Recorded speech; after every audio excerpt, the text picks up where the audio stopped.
ঢাকা এবং চট্টগ্রামে 10 platoon BGB মোতায়েন করা হয়েছে। তো হঠাৎ করে ঢাকা এবং চট্টগ্রামে কি কারণে 10 প্লাটুন বিজিবি মোতায়েন করা হয়েছে, বিস্তারিত জানতে অবশ্যই পুরো ভিডিওটির সঙ্গে থাকুন। আমার হাতে এই মুহূর্তে আছে দৈনিক ইত্তেফাক নামক একটি গণমাধ্যম, যেখানে তারা 26 নভেম্বর 2024-এ এই বিজিবি মোতায়েনের বিষয়টি তারা স্পষ্ট করেছেন এবং তথ্য তুলে ধরেছেন।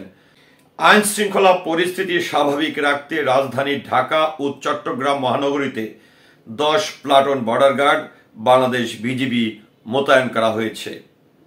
মঙ্গলবার 26 নভেম্বর এক বিজ্ঞপ্তিতে এই তথ্য জানিয়েছেন বিজিবি।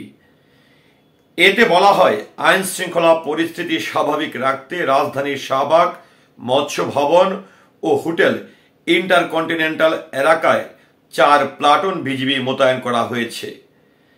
একই কারণে চট্টগ্রাম মহানগরীতেও মোতায়েন করা হয়েছে 6 প্লাটুন বিজিবি।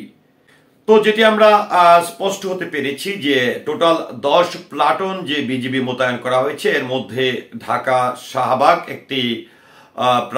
একটি জায়গা, তারপরে হচ্ছে মৎস্য ভবন এবং আরেকটি হচ্ছে ইন্টারকন্টিনেন্টাল এলাকায় মোতায়েন করা হয়েছে।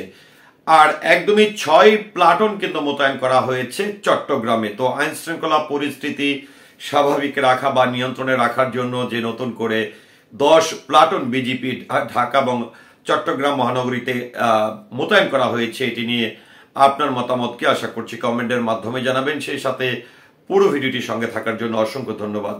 আসসালামু আলাইকুম।